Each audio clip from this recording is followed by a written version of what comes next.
Hello नमस्कार दोस्तों, आप सभी के स्वागत है इसके स्टडी में। हम लोग पढ़ रहे हैं बाल अवस्था एवं उसका विकास, चाइल्डहुड एंड ग्रोइंग अप। आज 4th क्लास है, 3rd क्लास हम लोग देख चुके हैं। वृद्धि एवं विकास का मनोविज्ञान, जिसमें अध्याय 1 शिक्षा, मनोविज्ञान, अर्थ, स्वरूप एवं आवश्यकता।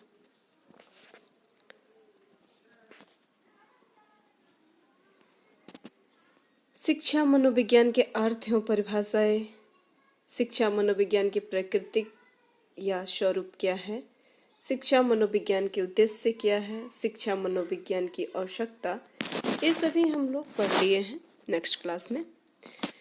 आज हम लोग पढ़ेंगे अध्यापकों के लिए शिक्षा मनोविज्ञान की आवश्यकता। शिक्षा मनोविज्ञान के क्षेत्र और शिक्षा मनोविज्ञान की उपयोगिता कल पढ़ेंगे हम लोग, नेक्स्ट क्लास में पढ़ लेंगे। स्टार्ट करते हैं। शिक्षा मनोविज्ञान की आवश्यकता हम लोग पढ़ लिए हैं, जिसमें छात्रों की विकासात्मक विशेषताओं को समझने में, कक्षा के शिक्षण के स्वरूप को समझने में, विद्यार्थियों की समस्याओं को समझने में, विद्यार्थियों की व्यक्तिक विभिन्नताओं को समझने में कि विद्यार्थी जो है उन व्यक्तिक विभिन्नता किस प्रकार है बच्चों में, और विद्यार्थियों में धनात्मक मनोवृत्तियों को समझने में, प्रभावी शिक्षण विधियों की पहचान, किस प्रकार से हम प्रभावी शिक्षण विधियों की पहचान कर सकते हैं, ये सभी हम लोग नेक्स्ट क्लास में पढ़ लिए हैं। अध्यापकों के लिए शिक्षा मनोविज्ञान की आवश्यकता, यानी हमारे लिए जब हम अध्यापक बनेंगे तो हमारे लिए किस प्रकार की शिक्षा मनोविज्ञान की आवश्यकता होगी। B.F. स्किनर के अनुसार, B.F. स्किनर एक साइकोलॉजिस्ट है जो चूहे पर प्रयोग किए थे, अपना एक्सपेरिमेंट चूहे पे किए थे। B.F. स्किनर के अनुसार शिक्षा मनोविज्ञान जो है वो अध्यापकों की तैयारी की आधारशिला है, अध्यापकों की तैयारी की आधारशिला है। अध्यापन एक ऐसी प्रक्रिया है जिसमें अध्यापक और विद्यार्थी के मध्य अंतःक्रिया होती है, यानी कि बच्चे और टीचर के बीच मध्य उन दोनों के बीच अंतःक्रिया होती है, तथा संपूर्ण अंतःक्रिया किसी लक्ष्य की ओर उन्मुख होती है। और जो भी वार्तालाप होती है, जो भी अंतःक्रिया होती हो, वो किसी एक प्रमुख लक्ष्य की ओर होती है। अध्यापक के आचरण और व्यक्तित्व से प्रभावित होते हैं बच्चे जो होते हैं, वो अध्यापक के आचरण से, व्यक्तित्व से प्रभावित और लाभान्वित भी होते हैं, और यह प्रभाव किसी विशिष्ट दिशा की ओर स्पष्ट रूप से उन्मुख होता है और किसी एक यानी कि किसी विशिष्ट दिशा की ओर उन्मुख होता है। वर्तमान राष्ट्रीय शिक्षा नीति 2020 की गुणवत्ता शिक्षा के लिए अध्यापक के महत्व पर सर्वाधिक बल दिया गया है। अभी जो न्यू एजुकेशन पॉलिसी आई है, NEP 2020 आई है, उसमें अध्यापक के जो सर्वाधिक महत्व दिया गया है अध्यापक के शिक्षक के लिए। इस नीति में उल्लेख है कि विद्यार्थी की विशिष्ट क्षमताओं की पहचान और उसके विकास के लिए अध्यापकों को इनकी क्षमताओं के लिए संवेदनशील होना पड़ेगा। यानी कि कोई बच्चा विशिष्ट है तो उनकी पहचान करके उनके प्रति संवेदनशील होना पड़ेगा। राष्ट्रीय शिक्षा नीति 2000 में अध्यापक शिक्षण की गुणवत्ता, भर्ती, पदस्थापना, सेवा, शर्तें और अध्यापकों के अधिकारों पर अधिक विशेष ध्यान दिया गया है। यानी जो राष्ट्रीय शिक्षा नीति 2000 में अध्यापक के लिए क्या किया गया है, गुणवत्ता शिक्षा, भर्ती और पदस्थापना, सेवा, शर्तें और शिक्षक के अधिकारों पर विशेष ध्यान दिया गया है। इस नीति में स्पष्ट किया गया है कि आगामी 2 दशक तक देश में योग्य अध्यापक की नियुक्ति पर बल दिया जाएगा। आने वाले 2 साल में अध्यापक की जो नियुक्ति है उस पर ज़्यादा बल दिया जाएगा। अध्यापक भर्ती प्रक्रिया को प्रदर्शित बनाने के लिए अनेक प्रबंधन किए जाएंगे। अध्यापकों के इस तरह से प्रशिक्षित किया जाएगा कि वे अपनी जिम्मेदारियों का निर्वहन बेहतरीन ढंग से कर सकें। अध्यापकों की कार्य क्षमता में वृद्धि के लिए वर्ष 2022 तक national professional standard for teachers training का गठन किया जाएगा। 2022 तक national professional standard for teacher training का गठन किया जाएगा। अध्यापक अपने कार्य में तभी सफल हो सकता है जब वह किसी मनोविज्ञान को जानकर उनके सिद्धांतों का व्यवहार में लाए। करे कि अध्यापक किसी भी कार्य में तभी सफल हो पाएगा जब वह किसी भी शिक्षा मनोविज्ञान को कार्य को जानकर और अपने व्यवहार में उसका परिवर्तन लाएगा। जैसे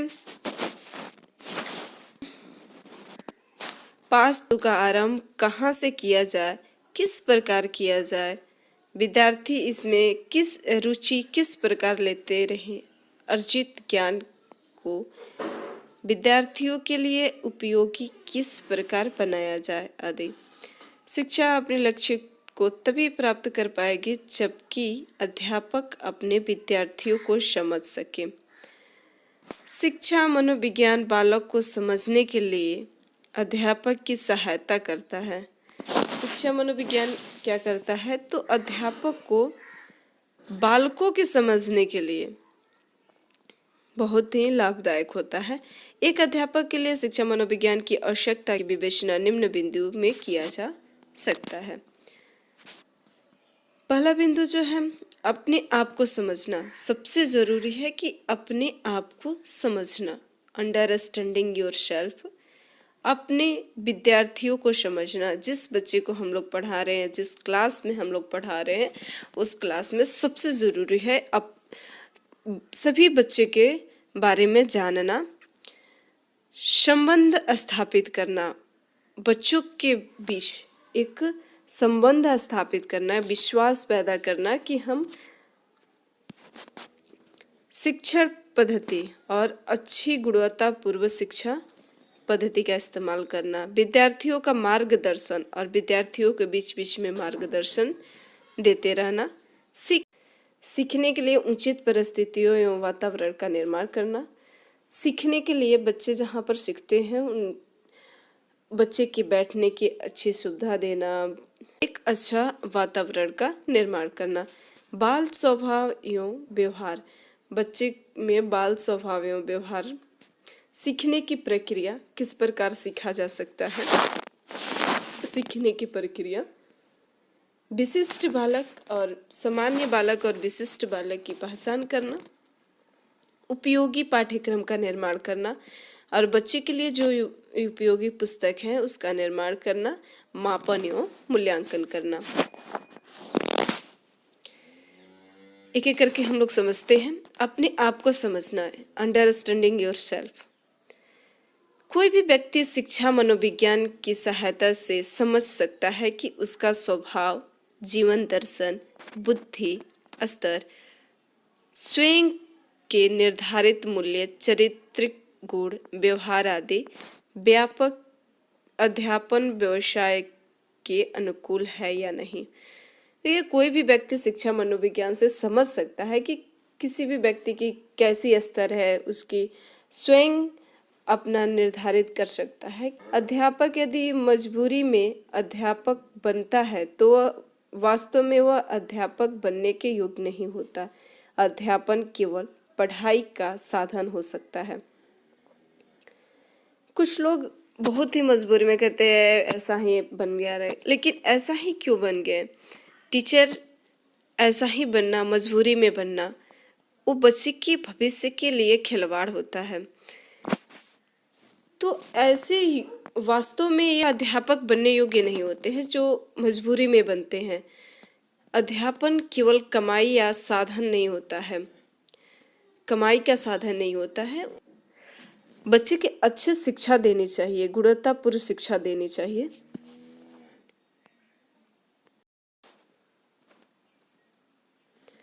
अपने विद्यार्थियों को समझना, अंडरस्टैंडिंग योर स्टूडेंट्स। अध्यापक के लिए आवश्यक है कि वह अपने विद्यार्थियों का ख्याल रख सके और विद्यार्थी उनके साथ रहना पसंद करें। विद्यार्थियों को उनकी सामाजिक, सांस्कृतिक तथा आर्थिक संदर्भों में समझ बिना शिक्षा का लक्ष्य प्राप्त नहीं किया जा सकता। कक्षा में सभी विद्यार्थी एक समान नहीं होते, उनकी मानसिक योग्यता एवं रुचि अलग अलग होती है। कुछ बच्चे होते हैं जिनकी मानसिक जो योग्यता है वो नीचा होता है, कुछ बच्चे की मानसिक योग्यता श्रेष्ठ होता है। तो एक समान नहीं समझे बच्चे के, किसी भी बच्चे को एक समान नहीं समझे कि ये बच्चा कर सकता है तो ये भी बच्चा उसी तरीके से कर सकता है। नहीं, वो बच्चा अलग विधि से कर सकता है, बट अलग विधि से कर सकता है।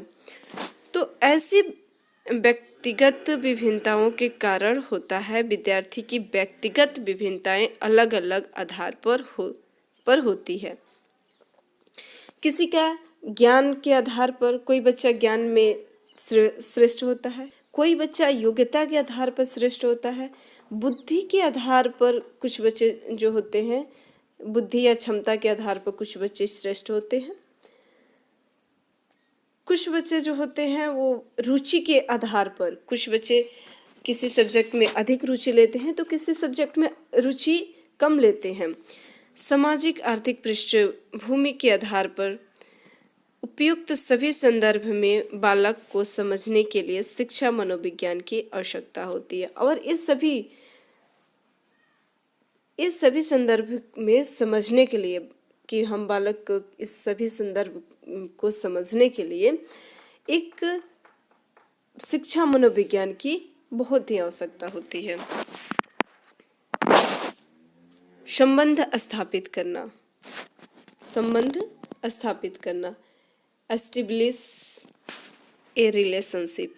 शिक्षा मनोविज्ञान की सहायता से अध्यापक में चेतना विकसित होती है कि वह अपने विद्यार्थी, साथी, अध्यापकों, प्रधानाध्यापक, अभिभावकों के और समाज के साथ किस प्रकार अच्छा संबंध बनाए रख सकता है। अध्यापक का कार्य सिर्फ इतना ही नहीं होता कि वह कक्षा में जाकर सिर्फ पाठ पढ़ा दे। देखिए, अध्यापक का सिर्फ इतना ही काम नहीं होता है कि सिर्फ जाए और कक्षा में पाठ पढ़ा दे। नहीं, बच्चे के बीच एक संबंध स्थापित करें, टीचर और स्टूडेंट के बीच। उसे यह भी देखना चाहिए कि विद्यार्थी पर कितना प्रभाव पड़ रहा है। शिक्षा मनोविज्ञान अध्यापक को वह दृष्टि प्रदान करता है, और शिक्षा मनोविज्ञान जो है वो अध्यापक यह दृष्टि प्रदान करता है कि बच्चे को सिर्फ पाठ ही नहीं पढ़ा दे, उसको बच्चे के अंदर देखे कि कितना विकसित हो रहा है, उस पाठ का कितना असर हो रहा है बच्चे पर। शिक्षा मनोविज्ञान अध्यापक की दृष्टि को वह दृष्टि प्रदान करता है जिससे अध्यापक प्रत्येक विद्यार्थी पर व्यक्तिगत रूप से ध्यान देने के लिए प्रेरित होता है। अपने साथी अध्यापकों के साथ उचित और सौहार्दपूर्ण व्यवहार करने का हुनर, प्रधानाध्यापक के साथ सहयोगपूर्ण व्यवहार करने की कला, अभिभावक माता पिता से संबंध बनाने का तरीका और समाज से अच्छे संबंध बनाने की प्रेरणा देने में शिक्षा मनोविज्ञान की महत्वपूर्ण भूमिका होती है।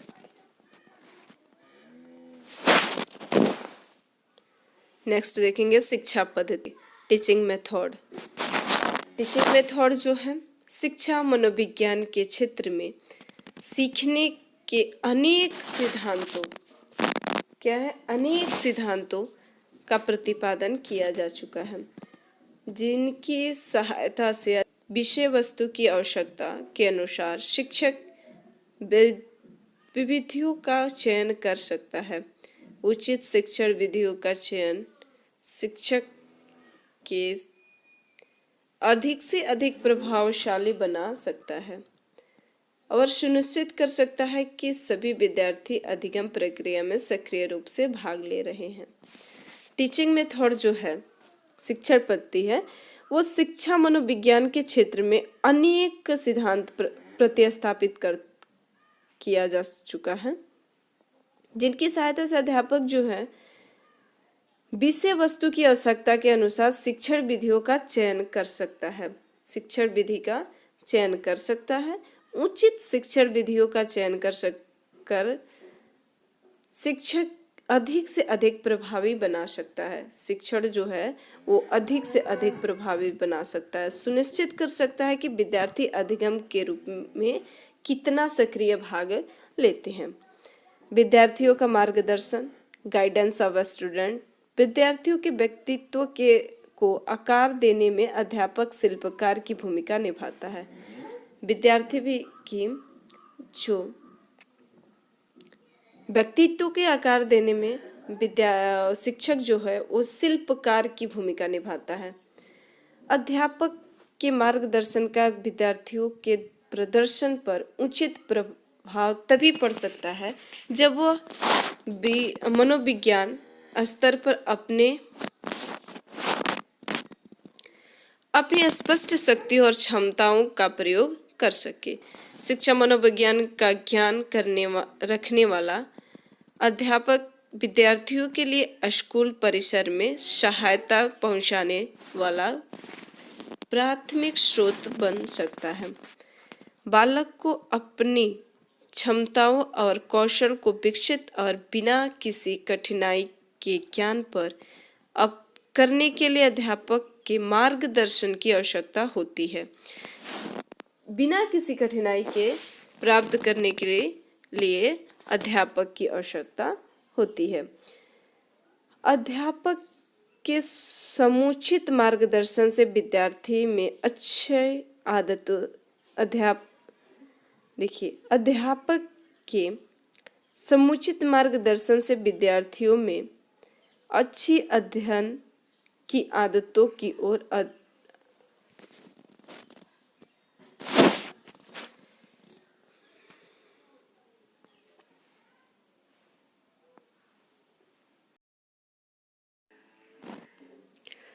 अध्यापक के समुचित मार्गदर्शन से विद्यार्थियों में अच्छी अध्ययन की आदतों का और अध्ययन के लिए सही दृष्टिकोण का विकास हो सकता है। सही दृष्टिकोण का विकास हो सकता है। अध्यापक के मार्गदर्शन से विद्यार्थियों को खुद को समझने, अपनी क्षमताओं और रुचियों का विश्लेषण करने, आसपास के वातावरण को समझने और उपयुक्त समायोजन करने में मदद मिलती है। विद्यार्थियों के मार्गदर्शन प्राप्त होने पर वे शैक्षिक पाठ्यक्रमों का सर्वश्रेष्ठ चयन कर सकते हैं और विफलता एवं हताश से बच सकते हैं। शिक्षा मनोविज्ञान मार्गदर्शन के सिद्धांतों पर प्रकारों से अवगत कराना है, जिससे कि चरणबद्ध तरीके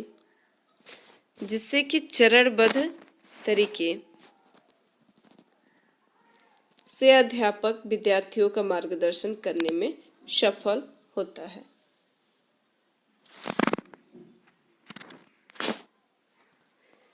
सीखने के लिए उचित परिस्थितियों एवं वातावरण का निर्माण करना।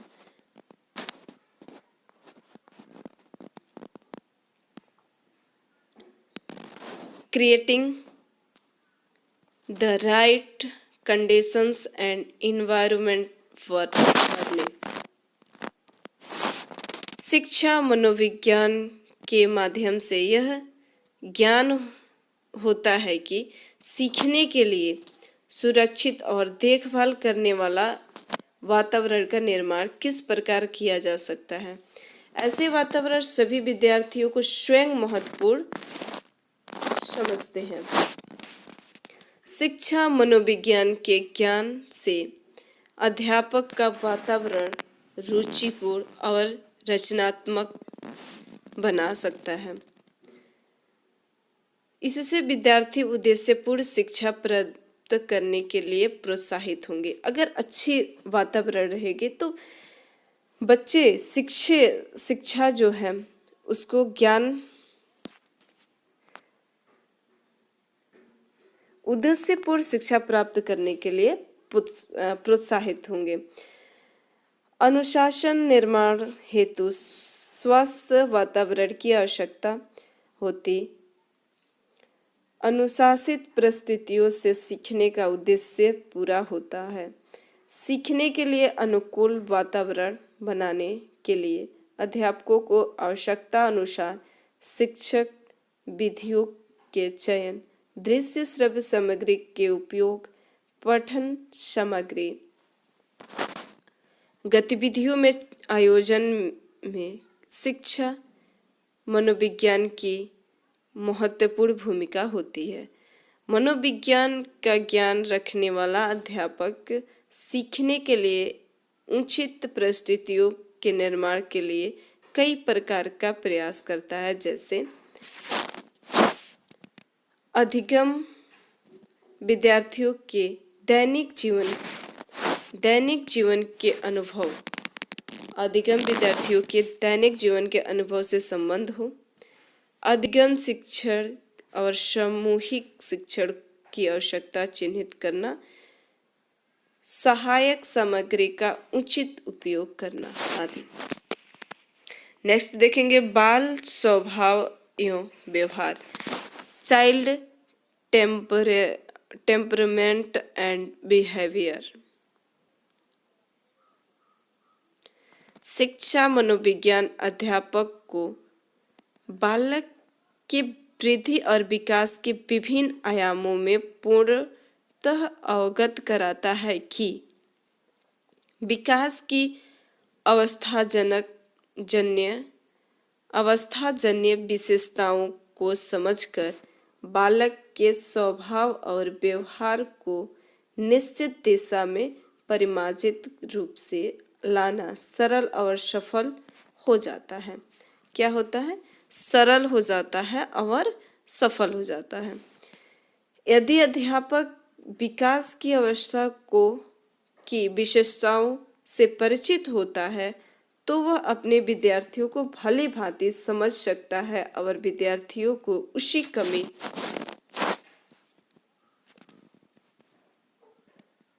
उसी प्रकार निर्देशन देकर उनके लक्ष्य प्राप्ति में सहायता कर सकता है। बच्चे के जो है उसकी परिस्थिति को भली भांति समझ लेना और विद्यार्थी के उसी प्रकार निर्देशन देकर उनकी लक्ष्य प्राप्ति में सहायता करता है। सीखने की प्रक्रिया, प्रोसेस ऑफ लर्निंग। बच्चे किस प्रकार सीखते हैं? शिक्षा मनोविज्ञान के ज्ञान अध्यापक को सीखने की प्रक्रिया से अवगत कराता है। सीखने की प्रक्रिया से अवगत कराता है शिक्षा मनोविज्ञान। प्रभावपूर्ण शिक्षण के अध्यापक को सीखने की प्रक्रिया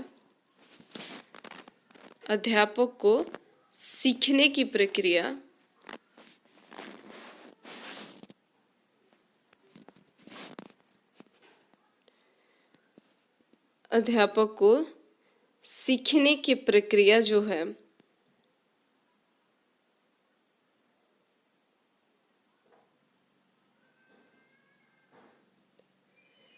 अवगत कराता है। अध्यापक को सीखने की प्रक्रिया से अवगत कराता है। प्रभावपूर्ण शिक्षण के लिए अध्यापक को सीखने के विभिन्न सिद्धांतों का ज्ञान, सीखने की समस्याएं तभी सीखने को प्रभावित करने वाले कारकों और उनकी दूर करने के उपयोगों की जानकारी होना चाहिए। उनके दूर करने की जो बच्चे को प्रभावित करते हैं, सीखने सीखने के संदर्भ में जो कारक बच्चे को प्रभावित करते हैं, तो उसको दूर करने के उपायों की जानकारी होनी चाहिए।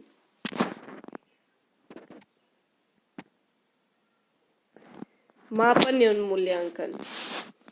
मापन एवं मूल्यांकन। शिक्षा मनोविज्ञान मापन एवं मूल्यांकन की नवीन विधियों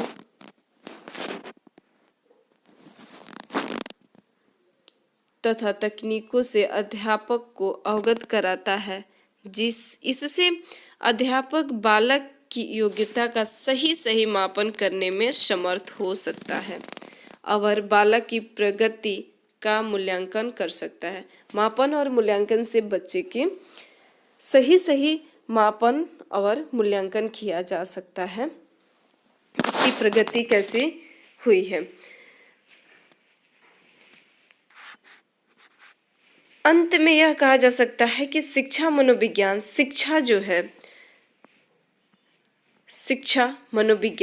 शिक्षा संबंधित समस्याओं और चुनौतियों का विश्लेषण और समाधान प्रस्तुत करता है। उस चुनौतियों का विवेचन करता है, विश्लेषण करता है और समाधान प्रस्तुत करता है। अध्यापक के लिए शिक्षा मनोविज्ञान का ज्ञान आवश्यक है। अगर कोई भी टीचर बनना चाहता है, अध्यापक बनना चाहता है, तो शिक्षा मनोविज्ञान के ज्ञान होना आवश्यक है, क्योंकि वह कक्षा में चलने वाले वास्तविक शिक्षा प्रक्रिया को निर्देशित करता है। शिक्षा मनोविज्ञान अध्यापक को साक्ष्य दृष्टिकोण प्रदान करता है, जिससे अध्यापक कक्षा में उपयुक्त शैक्षिक वातावरण निर्मित करने में सफल हो पाता है। विद्यार्थियों के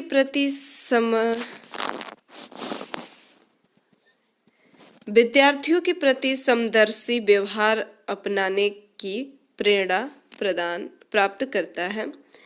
श्रेष्ठ शिक्षक विधियों को अपनाने में सफलता प्राप्त करता है और श्रेष्ठ शिक्षण विधियों को अपनाने में सफलता प्राप्त करता है। विद्यार्थियों को उनकी आवश्यकता अनुसार निर्देशन दे सकता है। विद्यार्थी की किस प्रकार की आवश्यकता है, उस तरह की निर्देशन दे सकता है। परिसर कक्षा में अनुशासन बनाए रख सकता है और परिसर या कक्षा में अनुशासन बनाए रख सकता है। पाठ्य निर्माण करने में सरलता अनुभव करता है और पाठ्य को निर्माण करने में सरलता का अनुभव करता है। अपनी शिक्षण विधियों में सुधार कर सकता है शिक्षक को बाल केंद्रित बनाए रख सकता है और शिक्षा को बाल केंद्रित बनाए रख सकता है। उद्देश्यों की प्राप्ति की ओर अग्रसर होता है और शैक्षिक उद्देश्यों की प्राप्ति की ओर अग्रसर होता है।